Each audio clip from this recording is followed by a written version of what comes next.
Hello from Topeka. I'm Marley Carpenter, your KSCPA lobbyist. More than 95 bills were introduced this week, with turnaround less than a month away and is set for February 20th. All non-exempt bills must pass out of their house of origin to stay alive for the session. Looking at taxes, the Senate Tax Committee acted on Senate Concurrent Resolution 1603 this week, which is a constitutional amendment to limit property tax valuation increases to 3% per year for real property and mobile homes, or a lower amount as set by statute. The Senate will take action on this bill on Tuesday, but the House has indicated that they will not work it and that they will have another proposal to address property tax concerns.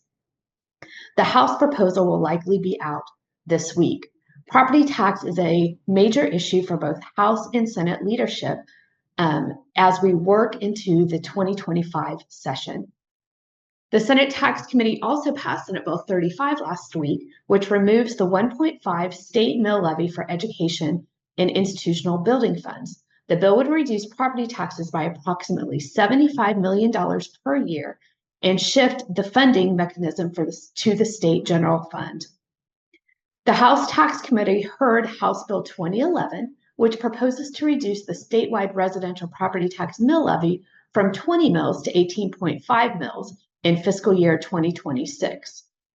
The Department of Revenue estimates that decreasing revenues to be about $67 million in fiscal year 2026, escalating to $266 million by 2030, assuming an approximate 5% annual property tax valuation growth. The Kansas Department of Commerce did have a joint hearing in billions of dollars committed to capital investment throughout the state in various tax incentive programs aimed to attract and retain businesses and jobs.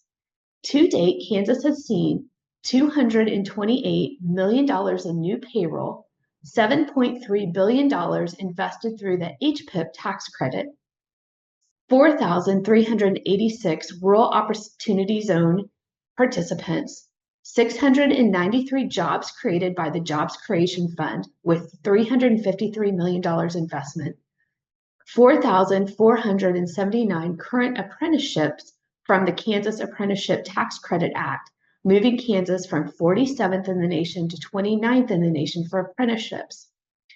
Finally, there's considerable concern about the fiscal note for the low-income housing tax credit. There are proposals in both the House and Senate to review and potentially eliminate this state program because of the fiscal note in out years. Looking at bills introduced in hearings in the next few weeks, House Bill 2038 enacts the Kansas Film and Digital Media Tax Credit. A hearing will be held in the House Tax Committee on February 5th. House Bill 2066 was introduced this week and requires all state and federal employees to use the E-Verify program. Senate Bill 44 was introduced this week and proposed to expand the Kansas Promise Act. And finally, the Senate FI&I Committee will hear a presentation on statewide family and medical leave. We will keep you updated on this issue as well as many others. Please let us know if you have any questions. Thank you so much and have a great week.